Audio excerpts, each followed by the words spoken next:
Good afternoon, everyone, and welcome back. This is the 2021 Detroit Economic Club Young Leaders Conference. I'm Curtis Iorio. That's a picture of me prior to COVID when I was cleanly shaved. So things have certainly changed over the last 18 months. Thank you for all those that are joining again. And for those that may have missed the previous sessions, they'll be recorded and available in the next couple weeks. We do want to thank our sponsors, Platinum Sponsor Motor City Casino and Hotel, as well as the other sponsors that have all joined together in an effort to make this an incredible conference. So thank you so much to our sponsors. As I mentioned, we had already 3 different sessions today. A lot of different great topics varying from joy in the workplace to going beyond your title, your purpose, if you will. Had a discussion on diversity and inclusion. And we're excited to finish off today with a great topic on change.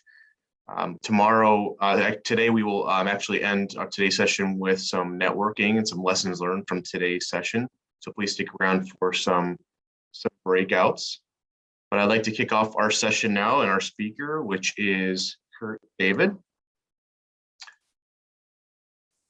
Kurt is going to speak to us today about leading change, 9 principles for development during sudden change. Kurt is the director and host of the Emmy award-winning TV show and regionally best-selling book, From Glory Days, which chronicles the personal stories of Hall of Fame and world champion former professional athletes after their pro sport careers. Kurt owns Glory Day Productions, which produces television shows, and is co-founder of PurposePoint, which is a leadership development company.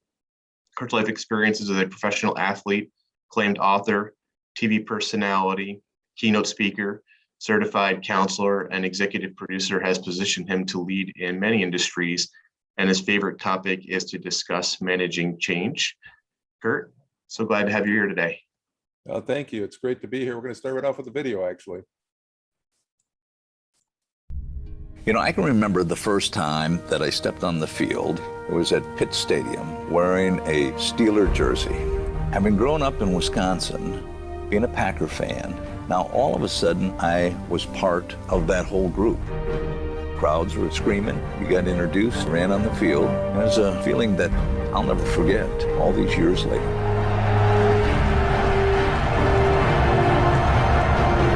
Wow, like, suppose I get there one day.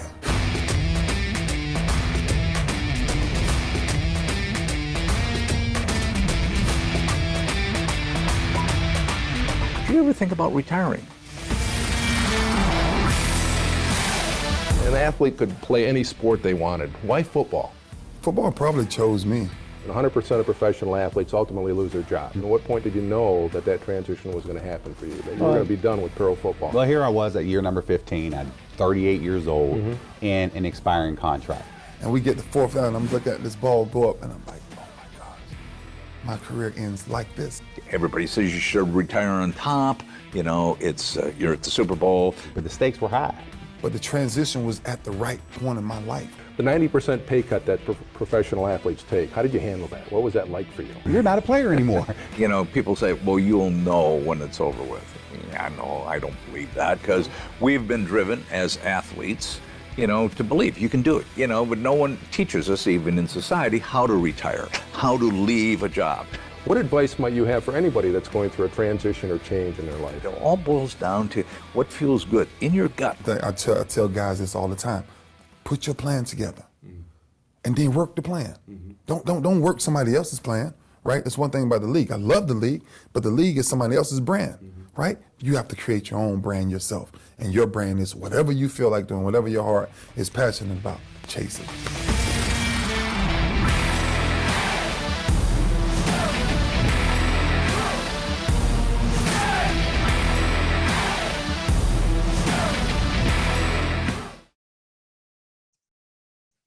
All my life as a professional basketball player, I used to think I was a pretty good leader. I led teams, I led organizations, I led a lot of different things up to that point. And it wasn't until I became an executive producer of a TV show that I created that I realized how poor of a leader I actually was. In fact, it was actually hearing a speaker by the name of Orrin Woodward, who was a New York Times bestselling author and considered one of the top 50 leadership gurus in the world. When I heard him speak about something, that I realized how poor of a leader I actually was. Orrin Woodward had talked about something called the 4 lenses, the lens effect in leadership. What he meant by that was that there's 4 lenses that we all look through as leaders. One is that of a victim. And we all know what a victim is, right? We know victims, what they look like, what they sound like. You know, if it wasn't for this, I could have had that. Oh, poor me, right? That's the victim mentality. And all of us have had people pass through us as leaders and non-leaders in our life that were perceived as victims. The next level of leadership is called follower. And a follower is a leader that simply follows what is happening. In other words, what is the status quo, what is going on? And the only problem with that is if you follow what others are doing, you're likely going to get the results of what others are doing. The third level of leadership that Orrin Woodward talked about was that as a performer. And this is where my eyes really got open, because he was talking directly about me. A performer is somebody that's going to get the job done. They're going to do it. Whatever it takes, whatever goal it takes, whatever accomplishment it takes to get that done, that performer is going to do it. And I realized that's where I was at. The only problem with being a performer is a performer is about who? All about themselves. And that's when I realized, when I became an executive producer of an Emmy award-winning TV show, that really it was about myself, and it wasn't about the team. It wasn't about getting better. And that's when I realized I needed that 4th and highest level of leadership that Orrin Woodward is talking about when he talked about the leadership lens. And that's of a legendary leader. A legendary leader has many aspects to them. Mostly, they're more concerned about the team than they are about themselves.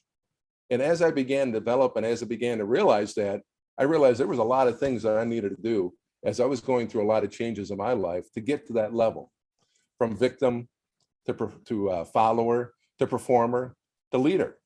The 4 levels, the 4 lenses of leadership. So how do we move people along? How do we change? How do we adapt the change that's happening? Well, what I discovered is there's 9 principles as we want to go move people as a leader during this change.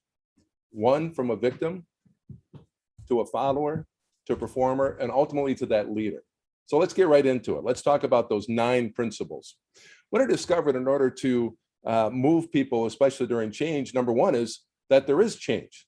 So these are the lens effects I talked about, but there is change, right? The first principle is that there is actually change. Change is all around us. You'll notice the telephones listed there and pictured in the image here, and there's a reason for that. My first business epic fail was something that I'll never forget. I learned a lot from. You see, back in 1999, I was convinced that I was going to make my millions 1 quarter at a time. And the way I was going to do that was by investing into payphone companies. Let that one sink in for a little bit. So in 1999, I decided to invest into payphones and went to all the trade shows, started reading trade magazines, hanging out with people that were making hundreds of thousands of dollars with payphones. Well, little did I realize that there was eventually going to be 5 billion of these things around the world, right? I didn't see it coming, unfortunately. The change happened. And one of the things we understand about change is that change does happen. There's constant change in life. And as a leader, that's an important thing to understand.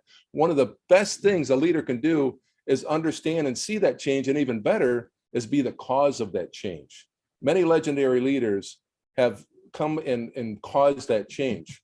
Now, to back up a little bit, when we talk about the 4 lenses I talked about earlier, think about somebody who's a victim. When the change happens, what's that victim's mentality? What's that leadership of a victim thinking about? Well, if it wasn't for this, if that didn't change, boy, we could accomplish this, right? That's what a victim's thinking. A follower during that change is simply going to think, just tell me what to do, I'll do it, right? It's changing, okay, just tell me and I'll just follow and I'll just do it. The performer, they're going to get it done. They're simply going to say, well, okay, it's change, I'm going to do it, but it's all about themselves. But the true legendary leader understands change happens, understands that they actually are trying to create that change, or at least minimally be in front of that change. So change is very important, right? Change is very important. Understand that as a legendary leader. The second principle is this, and this is one that it's very, very important to me, and it's very important to a lot of people, is character, right? Our character is something that we cannot afford to make a mistake with, right? If we do, it's going to take a long time. It takes years to build that character and moments to destroy it. So again, let's focus on the 4 levels and the 4 lenses of leadership during that change. If you talk about a victim, again, the victim's always, well, you know, I would have been I was dishonest simply because this was going on, or you know, I wasn't reliable. I didn't rely on, I didn't do what I told you I was going to do because of this happening, right? That's the victim mentality. You know, one of the best ways to build character is simply this. If you say something, do it, right? If you say you're going to be in a meeting at 8 o'clock, be at the meeting at 8 o'clock. If you say you're going to do something, do it. Now, granted, every once in a while, there's a train wreck, something happens. Obviously, we can't always have that, you know, where it's going to be perfect every time. But as much as you can, say and do. Now, let me qualify something right off the bat before I go any further. Are there times that we might be a victim? Yeah, of course. Absolutely. Are there times that we might need to follow? Absolutely. Of course. Are there times we have to perform? Absolutely. But mostly we want to spend most of our time thinking about that leadership lens, that lens that we look through as a true leader, Abraham Lincoln, George Washington, people that true character, Martin Luther King Jr., their true character and leadership comes out. I'll give you a great example. I was at a funeral a few years ago of a gentleman by the name of Mel Farr. Now, some of you may not ever know who Mel Farr was. Maybe it was before your time, but maybe you heard about him. Maybe you heard your parents talk about him or heard about him somewhere. Mel Farr was a former NFL player, and Mel Farr's claim to fame after pro football was that he owned 19 dealerships and was the #1 African-American businessman in the nation at that time. 19 dealerships he'd owned. And Mel Farr had this crazy commercial and crazy marketing plan that actually worked very well and helped him scale his business. But partway through that, he started having some problems with some of the people he was loaning cars to and providing loans to. And ultimately, Ford got upset and he had all these lawsuits against him, but he won every lawsuit. But my reason for bringing up Mel Farr was that, unfortunately, he passed away a few years ago. And at his funeral, I heard people, one after another, there was over 1,000 people there at his funeral, one after another talking about Mel Farr. And they spent very little, as much as he was a great football player in the NFL, they spent very little time talking about his football career. They started talking about more about his character. His children spoke, business people spoke. People were talking about his character more than anything else. Even though he was a great football player, a great businessman, they were talking about his character. You see, that's one of my litmus papers. And not that I think about this all the time, and I wouldn't recommend you do all the time, but one of my litmus papers for my character is to think about, you know, when my final breath happens and they are going to have potato salad back at a hall after they kick dirt on me, what are people going to say about me? What are the words they're going to say? Are they going to say some of these words that you see on the screen, or are they going to say something else? Building this legendary leadership during this change is very important. Are they going to say you're a victim? Are they going to say you're a follower or just a performer? Or are you going to be that legendary leader? Character is very important to becoming that legendary leader. The third principle is this. You may have seen it before, the illustration with the jars and stones and sand and water. The illustration goes as this, if you've not seen it before, that in a jar, if you have stones and sand and water, and you take them out of that jar, you have to put them back in with the biggest stones first, then the sand, then the water.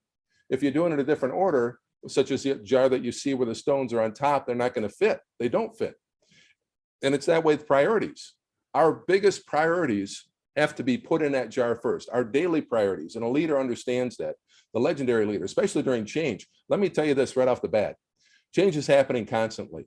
And if we don't know what our priorities are, it's going to make it very difficult on a daily basis. The whirlwind of life is going to happen and really make it very difficult for us to get our priorities going every single day. So understanding what our priorities are, what our biggest priorities are, then what are the next, right? The big stones are the biggest priorities. The sand is the next, the water is the last.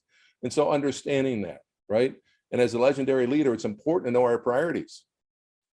Here's the problem with that.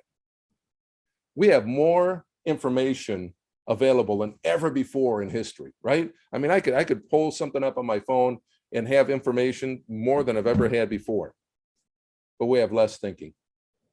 And understanding your priorities, especially as a young leader, is one of the most important things you can think about. What are my priorities? What are my personal priorities? What are my professional priorities? What are my spiritual priorities? My family? You could have a priority set for each one. What I do every year is it's typically a great time at the reset of the annual, New Year's Eve, where I think about what my priorities are. What are my priorities for the following year? Am I changing some of my priorities? Are they moving up to bigger stones or smaller stones? It's very important to understand. And as you go through change, if you don't understand what your priorities are, you're going to be caught up in that whirlwind of change and lose track of those priorities. So understanding your priorities is one of the most important things you can do. You're understanding that and knowing what those are very clear. Write them down. The next principle, this is one of my favorite, from moving from a victim to a follower to a performer to ultimately a legendary leader, is this. It's a growth pattern called PDCA. PDCA stands for plan, do, check, and adjust. You plan something, you do it, you check the results, and then this is what separates the highly successful from the not so successful. You adjust and you do it all over again. Let's think about those 4 lenses that Orrin Woodward talked about. As a victim, let's say I plan something, I do it, I check the results, and what's a victim thinking? Well, this changed or that changed or this happened and it didn't work, right? What's a follower thinking? Well, just show me where to go. Just tell me what to do. Tell me what to check. Tell me what to adjust. Right? They're not even thinking on their own. And a performer, of course, is just thinking about themselves. Going to do it. They're going to plan. They're going to do. They might adjust. They might redo it, but it's all about themselves. A true legendary leader understands the PDCA process is very important to developing not just themselves, but their teams as a result. I'm a history buff. And one of the things I like about this is that I think about a gentleman by the name of Thomas Edison. I think most of you probably are very familiar with Thomas Edison. And one of Thomas Edison's most famous inventions was that of the light bulb. And, I actually don't know what this number is. Maybe you know exactly what that number is. I don't know exactly what that number is, but there's lots of theories out there about how many times he actually failed when creating the light bulb. Or did he simply execute the PDCA process over and over and over again as a leader? And his team, right? His team as well. He wasn't just doing it alone. He had a team of people around him. And were they planning, doing, checking, and adjusting through all those processes, whether it was 800 times, 1,000 times, whatever it was to create that light bulb, he was doing the PDCA process as a leader. And that's an important part. As you're facing change, it's going to happen all the time. Change is going to happen. Remember, principle number 1, are you planning, doing, checking, and adjusting as that change is happening? Very important principle for being a leader during these days. Now, you'll see for principle number 5, that's actually an image of a cockpit of a 777. A friend of mine who's a captain now, he's somebody I grew up with, a elementary and high school friend of mine. He's actually a captain with a 777 jet, flies commercially all over the world, does international flights. And he sent me that picture and I love it. But the reason why I have that picture up there is because you'll notice the acronym below that says attitude. And what I've discovered is that our attitude determines our altitude, right? Just like a plane has certain altitude, our attitude determines that altitude. Now, you may also notice that that word attitude is divided up as an acronym, and I love acronyms. It helps me remember things. I don't know about you, I forget things a lot, so I have to have acronyms to remember things. And so that acronym, attitude, each letter means something, each letter stands for something, so let's walk through it here. Now, the first A, as I mentioned, A stands for altitude because our attitude determines our altitude. The next letter, T, stands for teachable. As a leader, it's very important to be teachable, right? It's important to have an attitude of being teachable. If I'm not teachable, how am I supposed to learn? How am I supposed to continue to plan, do, check, and adjust if I'm not learning? And being teachable is what that next T stands for. Hey, by the way, feel free to take notes anytime throughout all this. If you haven't already started, now's a good time. The next letter, which is letter T, another T, stands for team, because very little is accomplished in life alone. One of the funny things I like doing when I speak at schools or young kids, I always ask them, I say, if we go through this acronym, I'll say, name a profession or name anything where somebody is totally isolated and doesn't rely on anybody else. And I've had kids raise their hand and say, a post person when they're delivering mail, I'd be like, yeah, they're most of the time alone when they're doing that, but where do they get the mail from? Who do they take it to? Then all of a sudden they start connecting the dots. Okay, there's somebody involved. I'll have another kid say, a researcher, right? When they're researching, they're just alone research. And I said, okay, well, that's good, but where do they get the information from? And who do they give the information to if they discover something, right? And so the kids start getting it, even that team is very important.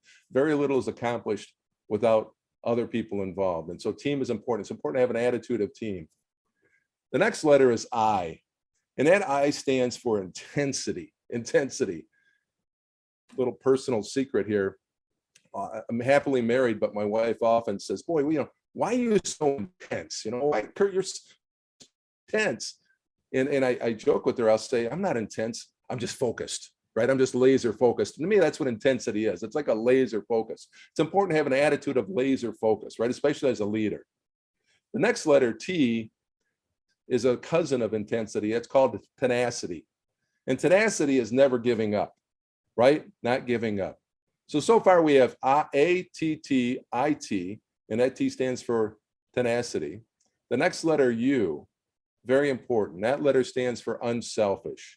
It's important to have an unselfish attitude as a leader, and we're going to talk about that in a minute even more, but unselfish attitude is very important to have. It's so easy to be caught up with ourselves. I talked about those lenses, and as a performer, what's my attitude? It's all about myself, right? I'm performing, I'm doing everything I need to do, but it's all about myself.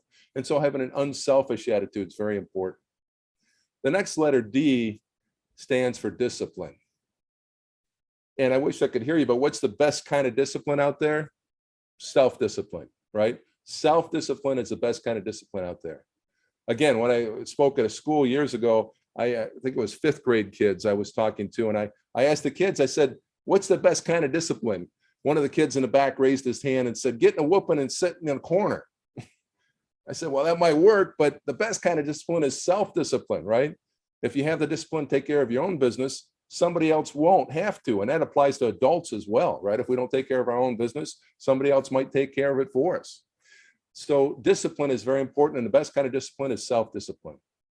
The final letter in the word attitude is enthusiasm, right? Very little is accomplished in life without enthusiasm. To me, that's another word for passion, purpose, right? Enthusiasm.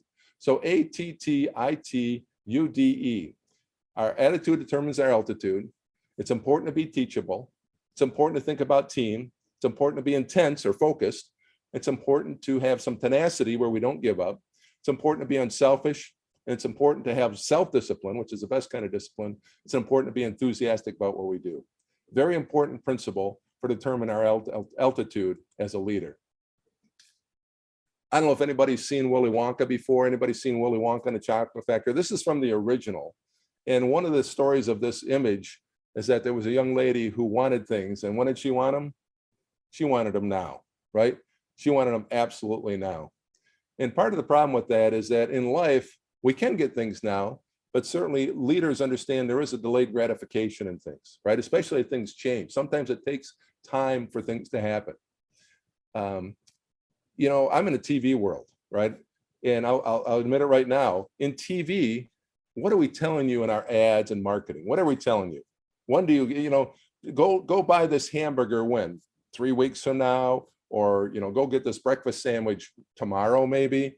No, go get it now, right?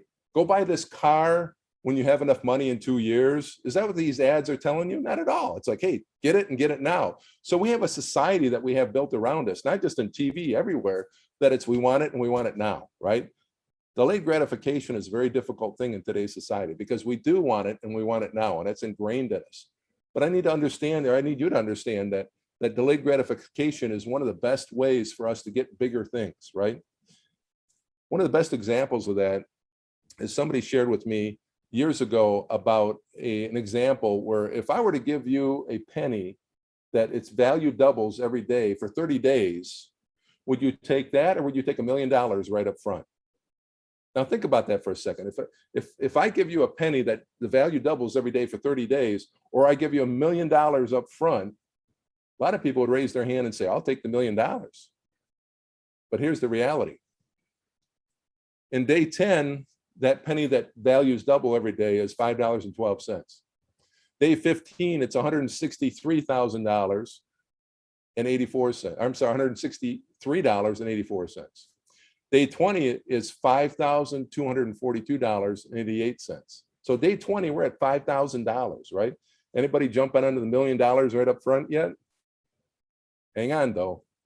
Day 25, it's $167,772.16. Day 28 of a penny doubling the value for 30 days. Day 28 is 1.3 million, and day 30 is 5.4 million.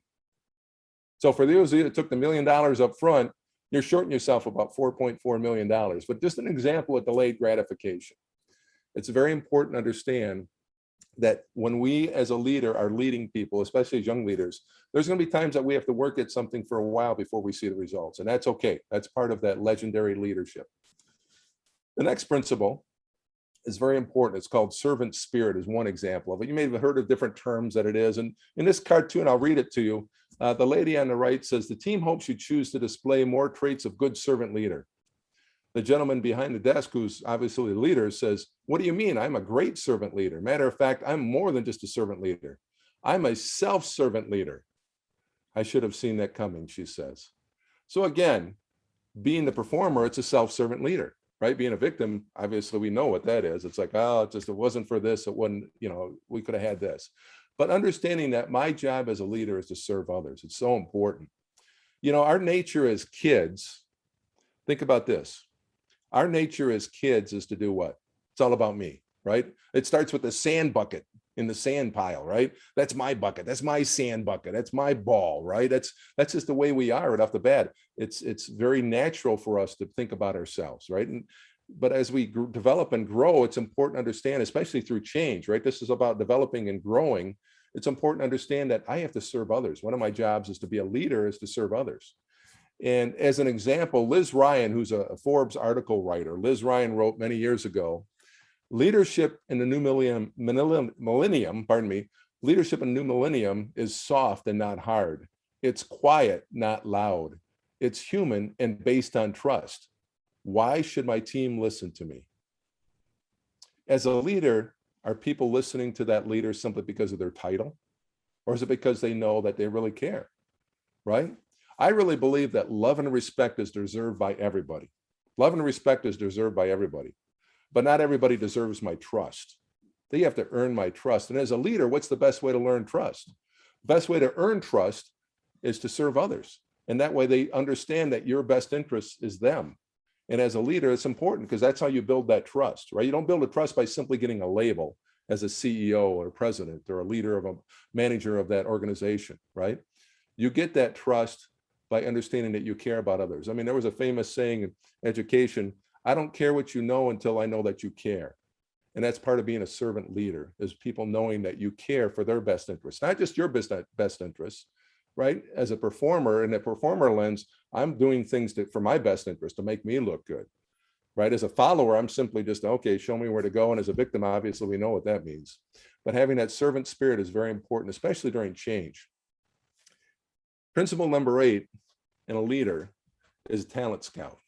Now in baseball, there's this minor league baseball program where they develop the talent early on in professional baseball. In other words, before anybody gets to Major League Baseball, they've been through minor leagues, rookie ball, A ball, double A ball, triple A ball. And if they're good enough, they're going to make it to the majors. But a very important part of that process are the scouts that are out looking for that talent.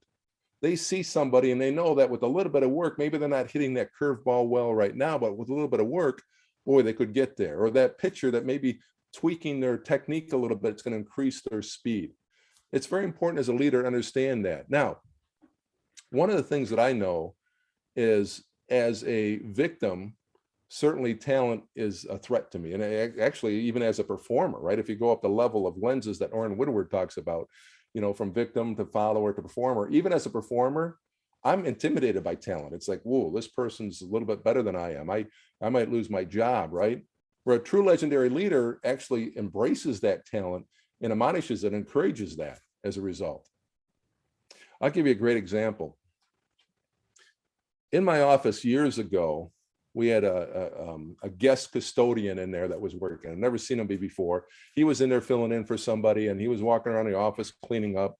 And if I were to judge this gentleman simply by how he looked, I would have lots of opinions about him. He wasn't clean cut. He wasn't always best dressed. And as I was looking at him, I just, introduced myself and said, "Hey, my name's Kurt." And, that was kind of the end of the conversation. Well, that week we were having a little talent get together, and in the corner of our office was a piano that was sitting there, one of those electric keyboards that was sitting over in the corner over there. It was plugged in, it was on a stand. And I'll never forget this, that custodian that was filling in that day had said, "Well, what's this all about? What's this keyboard over here?" And so I explained to him, "Hey, we're just gonna have a little talent, type show later on, and just it's part of that."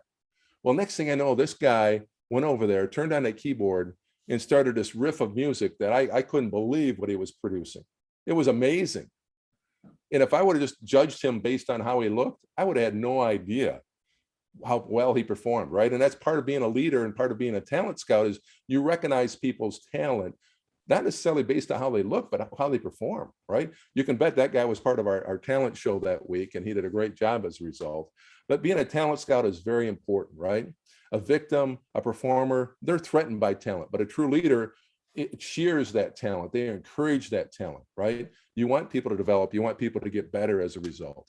And so that's really important part of leadership, especially during change. Again, right now, during this time, we're experiencing a workforce like never before, right? Things are challenging, things are changing.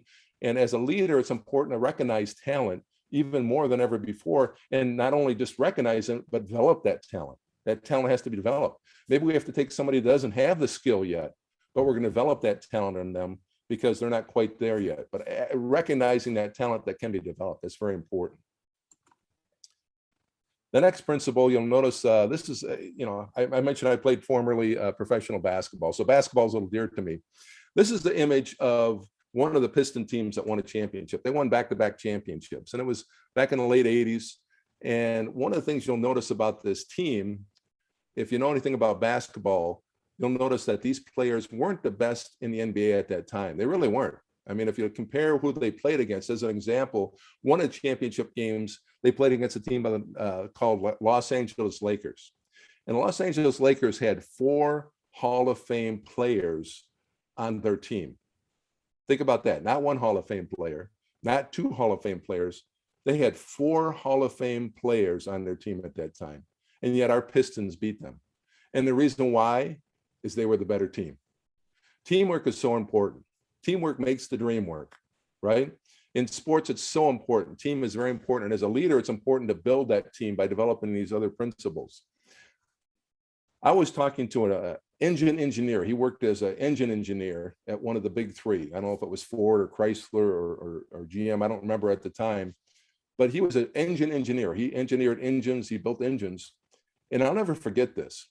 I was talking to him about, just enamored about engines and how they're developing them. And he goes, "Yeah, every 18 to 20 seconds, we have an engine coming off the production line." And I couldn't believe it.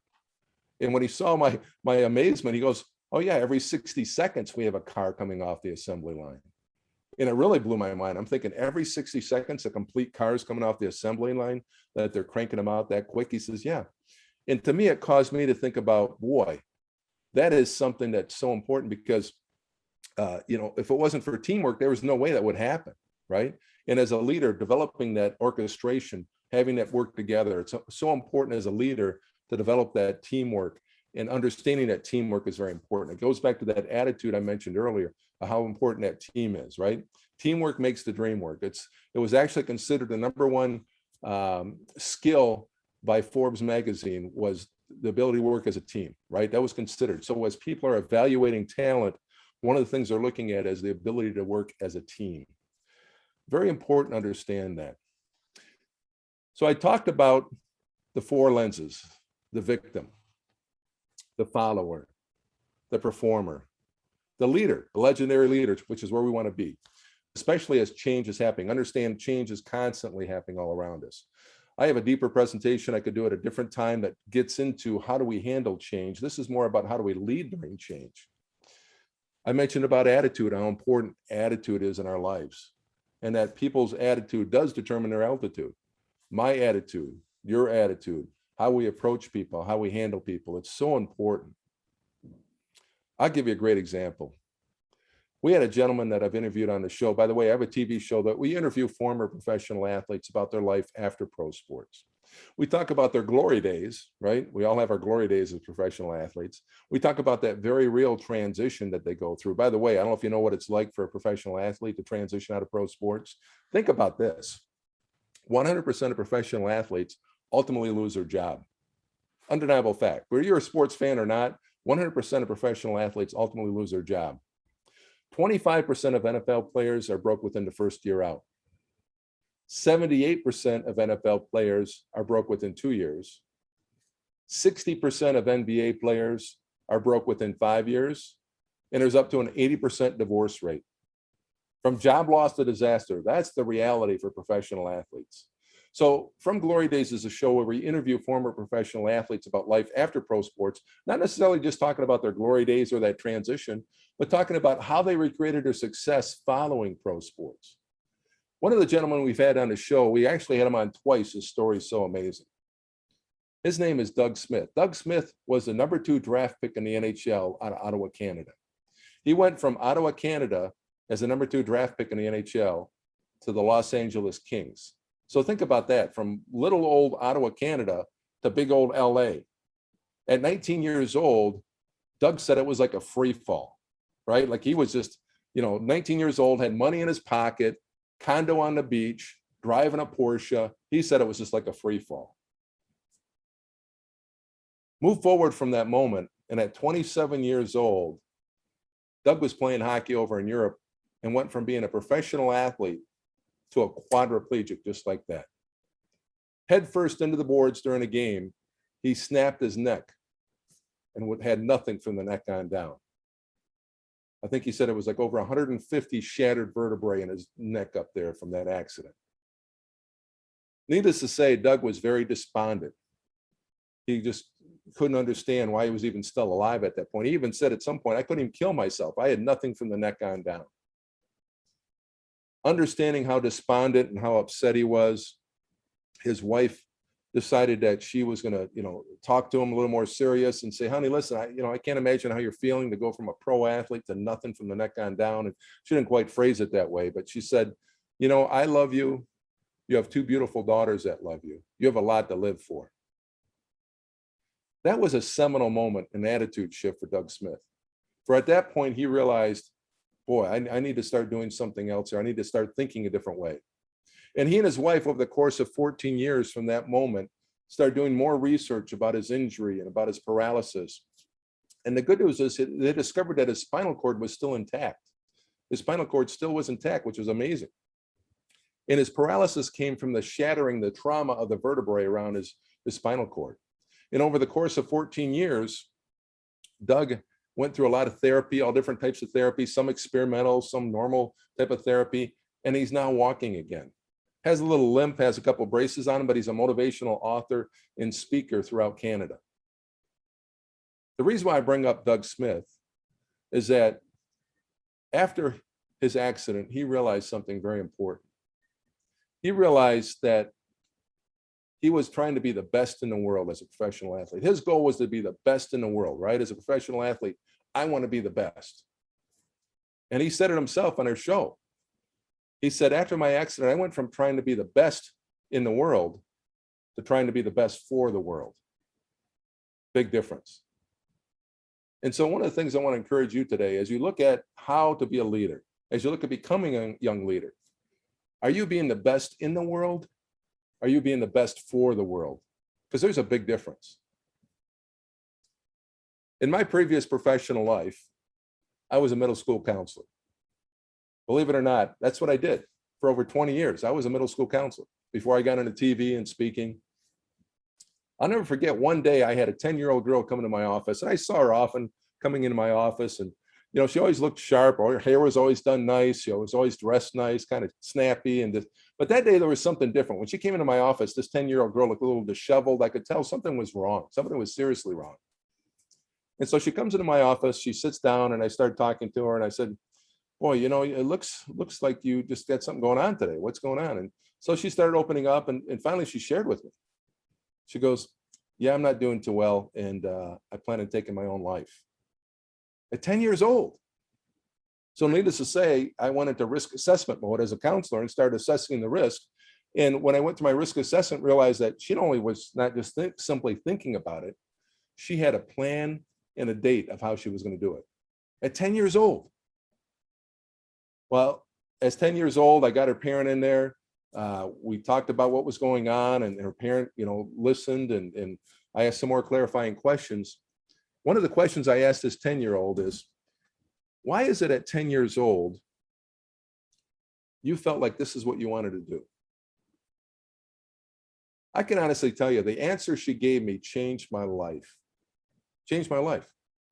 She looked at me and she said, the reason why I was looking to take my life is I felt like there wasn't any other options. There was no other options. Well, you can bet I provided her and her mother plenty of options that day. In fact, she's doing great now, excelling, having a great career in what she's doing. And so my reason for bringing it up is I resolved the rest of my life to give people options. As a leader, I want to give people options, positive options.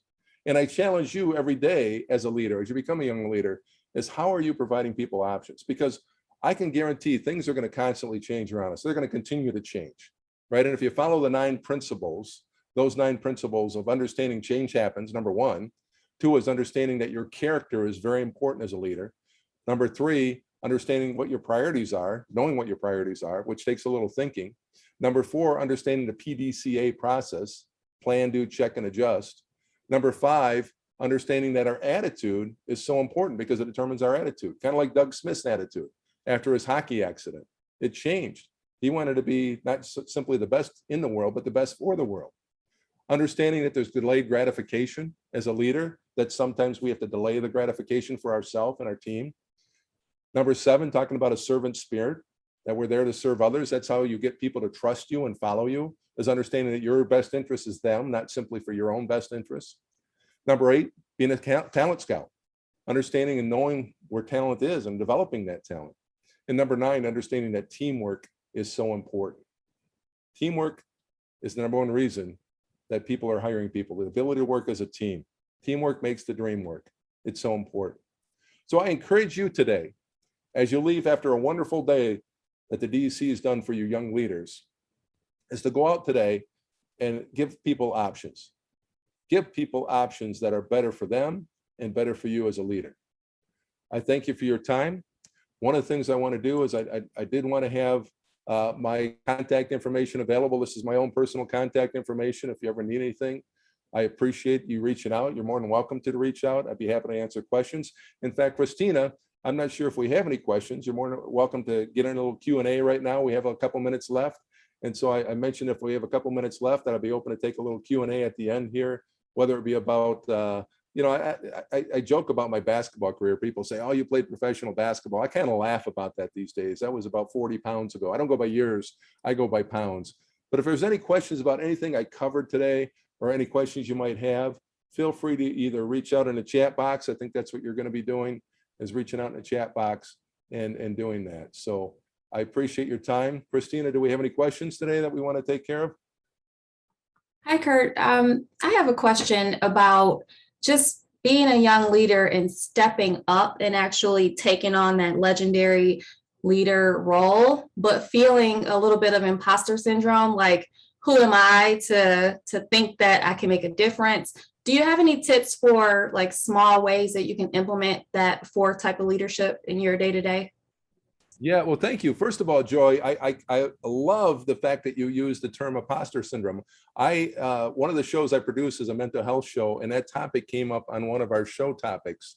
And for people that don't know what imposter syndrome is, it's actually the opposite of what I thought, right? You think that somebody's being an imposter, but actually it's yourself feeling like, boy, I just don't feel like I'm at this position, like I'm capable of this position. Correct, Joy? That's what you're talking about. And actually, it's a very predominant feeling a lot of people have. It's not isolated to just a handful of people. There's quite a few people that are experiencing that right now. And we're doing a whole show on it, actually, one of the other shows that I produce. And so thank you for that question. I think one of the biggest things is that we've all been created to be have a purpose in our life, right? We've all been, in my opinion, we have purposes in our life, and what that passion and purpose is. We've been given certain talents. Your talent might be a little bit different than my talent, right? And identifying what that talent is very important, because that's going to help you stay in that lane. Typically, people that have imposter syndrome, in my opinion, are doing something that's out of their lane. And that's one of the reasons why they might have that feeling like, boy, I really am not doing what I'm gifted to do, right? That could be part of it.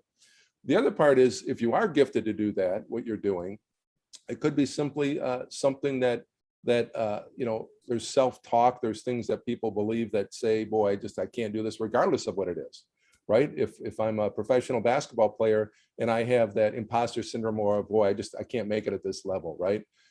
Call it what you will, a self-esteem, self-confidence, that could be part of it. But to me, more importantly, it's understanding your gifts and abilities. And when you're in that lane, that purpose is going to override anything that you're feeling as far as an imposter syndrome. Does that make sense, Joy? Yes, it does. Absolutely. Thank you. Thank you. I think we got about 30 seconds left. If anybody else, Curtis, is that correct? Yeah, Kurt, it's Christina. We got another question. If there is one thing you would tell the younger version of yourself, what would that be? The younger version of myself. Well, let me, I think I got the power back here so I can put the camera back on. The younger version of myself, well, there's a whole list of things I'd be telling myself, to be honest. And so probably the biggest thing is understanding too, if I look through that list of principles as we go through change as leaders, understanding the PDCA process, that plan, do, check, and adjust. Because honestly, I used to think the opposite of success was failure. Like that was the total opposite of success. So what I would tell myself today, understanding that the opposite of success is actually not failure. Failure is an integral part of success. And actually the opposite of success is quitting. And so that's probably one of the biggest lessons that I would know, is that PDCA process, understanding that planning, doing, checking, and then adjusting really removes failure from the equation whatsoever. Great question. Well, thank you so much, Kurt. Yeah, thank you for your time, Kurt. We really appreciate it.